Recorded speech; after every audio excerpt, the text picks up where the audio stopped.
Hello and welcome to ET Garage. Today's video is going to be about a review of this Leakdown tester. Proform, I believe it is. I got through summitracing.com.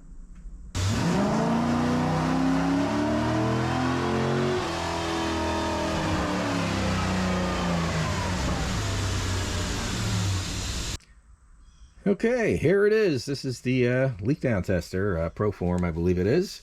And it comes with the tester, the manifold assembly, which is basically a regulator with 2 gauges and a couple of hose connectors. This connector it does not come with. You have to provide that yourself for your that would be for your shop air. And it comes with this end, which has the 2 spark plugs, most used spark plug sizes, and then it has another extended adapter for that, which I forgot what the millimeters on this. If anyone want, leave it down in the comments, or maybe I'll leave it up here somewhere. But that's the 2 most common spark plug sizes, and you could just screw this right in if you have the smaller one, and if you want to. But if you're in a really tight spot, because most Leakdown tests are done with the engine in the car, it might be better to screw this in first. That's what I found out. Then screw the hose to it, like such. Now the instructions are pretty plain and simple. It pretty much says turn regulator knob fully counterclockwise. Do not connect spark plug adapter hose yet. Okay, so this is the regulator. You just back that out all the way.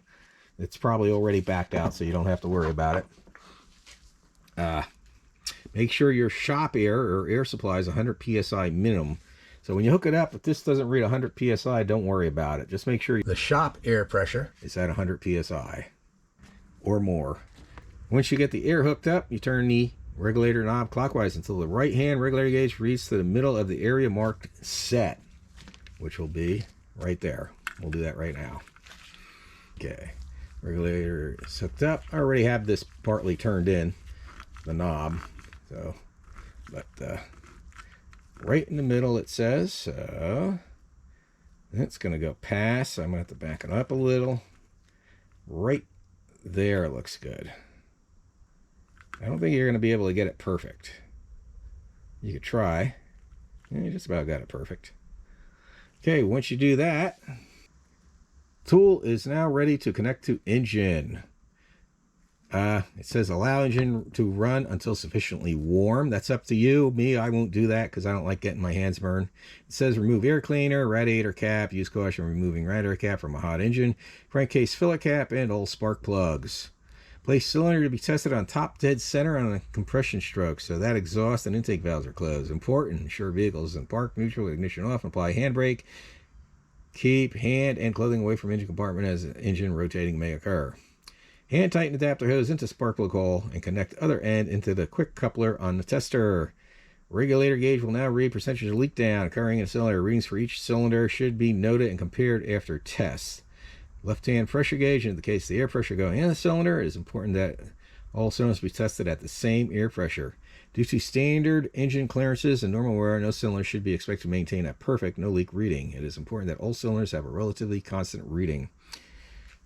Okay, and this is the reason down here is why you want to remove like your radiator cap, your air cleaner, and breather for your you want to read the cap on your valve cover so you can listen to where the air is coming through if you do have an air leak. Like if you hear it coming from the intake, it's probably a leaky intake valve. If you hear it coming out the exhaust, it's probably an exhaust valve that's worn. If you hear air coming out of the filler cap for where you put the oil in, it's probably the rings that are leaking. Okay, tells you right here. And of course, if you see bubbles in your coolant, that means you got a lot of problems, because that means you either got a cracked block or a leaking head gasket. Okay, one problem that you will have when you hook this up with the cylinder that you're testing at top dead center, it will want to rotate the block. So you got to either have some way to rotate the block or hold the block, lock it in position so it doesn't rotate, or just get lucky like I did with this motor. Now it says to remove all the spark plugs. I find it's best to leave them in except for the 1-year testing. And the reason I say that is that'll help keep the engine from rotating. In other words, well, on a V8, when one cylinder's at top dead center on the compression stroke, at least one more cylinder is going to be at top dead center on the compression stroke, and etc., etc. One's going to be coming up, another cylinder's going to be coming up, another down. So at least one cylinder should be coming up on a compression stroke or something like that. Correct me if I'm wrong down there in the comment section, but that will help keep the engine from rotating. The only other way to keep it from rotating is put a big breaker bar on the like the harmonic balancer, and on some engines they actually sell a locking tool that you can lock your flywheel, but that will involve getting underneath the car and makes it more complicated. That's the one thing I don't like about doing a leak down test. Now I find the best way to find top dead center is to hook this screw this into your spark plug hole, the hose, and then stick a balloon over it, over the end, and when it comes up to top dead center, it'll blow the balloon off. Then look for the timing mark. Now most engines are only going to have a top dead center mark for the number 1 cylinder. I'm fortunate, mine engine, it's a V8 small block Chevy. I have an aftermarket harmonic dampener which has 4 marks evenly spaced around from top dead center. So that means no matter any one of the 8 cylinders is on their top dead center of their compression stroke, that line, one white line, will line up with top dead center on the harmonic balancer indicator. I'll show you that here shortly. But I'm only going to test, I already did all 8 cylinders on my motor. I'm just going to show you one for the purpose of demonstration. So let me move things around and we'll show you how I do that. Okay, here we are. I got the tester here, hooked up to the air hose. I got the spark plug removed. And one thing you want to do is, if you got a fuel injected engine, try and disconnect your computer. In my case, I have a single wire that I can disconnect, and that disconnects the ECM. The reason I'm doing that is when I crank this, as I'll be showing you, could do it, crank it by hand with a wrench on the end of the harmonic balancer, or you can hit it with the key, which I'll show you here. The biggest problem is when you go to screw this adapter hose in, you're trying to spin it in, this hose is fighting you.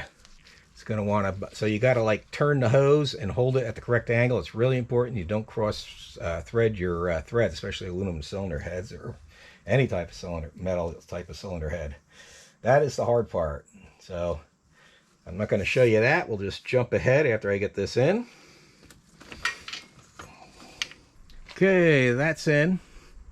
And it did fight me a little bit getting in. Like I said, every one will be difficult. The more difficult it is to get to the spark plug, the harder it is. It will take patience. Be careful you don't cross thread, like I said. Next thing I'm going to do is slide that balloon over the top.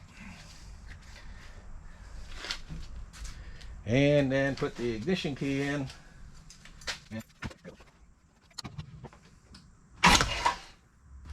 Okay, as you can see, the balloon went flying somewhere. Helps to have a whole bag of balloons, by the way, when you do this, especially with an 8-cylinder. Now I need to go down there and check to see where the timing mark is. Okay, I'm not sure if you can see it, but you can see the timing mark, and I need to crank it over with a wrench and crank the motor with a wrench on the end of the harmonic balancer and get it right to top dead center. It's really important to get it there. So I'll do that. All right, take 2. Alrighty, here I am. You can see I got this big bar here on the end of my 1/2-inch ratchet. I rotated the timing mark to top dead center. I'm now going to hook the gauge. Once again, let me set that just a little bit higher, just to make sure, because it does say right in the center. You're not going to get it perfect as far as being top dead right in the middle of that set. So Anyway, let's hook it up and see what I do. Hopefully the motor won't turn over.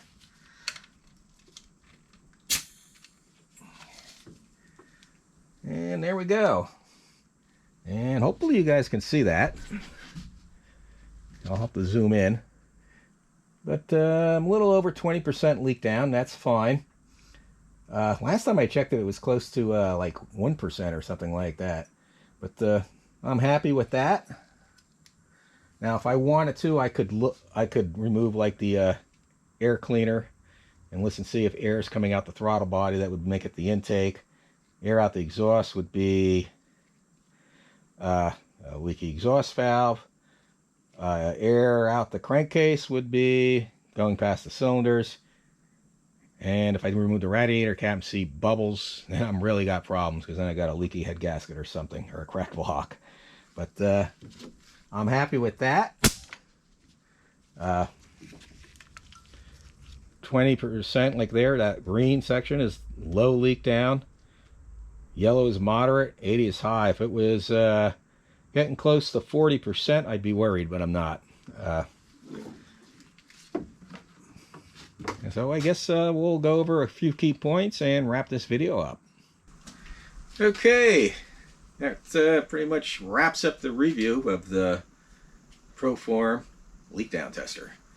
Now, the most difficult part of this job, in my opinion, is trying to get this hose into the spark plugs.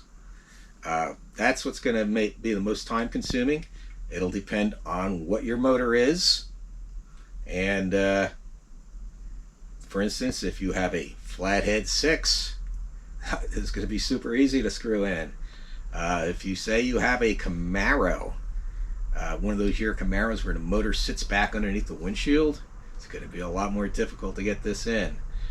Getting, like, for instance, I did the easiest spark plug on this motor for the purpose of this video, but getting it in the other spark plugs can be very difficult. One thing you might want to try and do while screwing this in, try and keep the hose as straight as possible. Like I had it, if you saw, I had it routed underneath the master cylinder.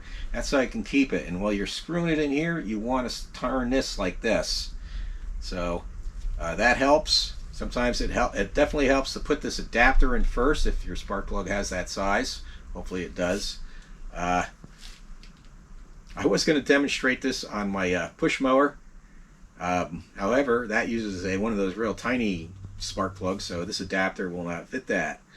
I was going to try it on my ride-on mower, but there was no way for me to lock the motor, and every time I put air to it, it would just spin the motor. So it's something to keep in mind. If you're doing it in the car, it's good to have another set of hands where someone can put a breaker bar on the end of the harmonic balancer and keep the motor from turning when you put air to it. So keep that in mind. I guess that just about wraps it up for this. I did listen for the air. It came out of the crankcase, so I know that blow by I did have was past the piston rings. I'm not worried about that. It's a small percentage. Last time I did it, it was like 1-2%. Also, this motor isn't warmed up. When you warm a motor up, that's the reason they recommend warming a motor up, because then the pistons expand, and that when the piston expands, it lines it up with the cylinder, so it's not cocked at all. A couple of thousandths here and there, and that will decrease the seal of your piston rings. So usually if you have to do a leak down test on a motor, it's because of something serious. Hopefully you don't find water in your radiator when you do it, because that means either a head gasket or something's cracked, like your blocker head. Anyway, like I said, I hope this was helpful and informative, and want everybody to have a great day, and God bless.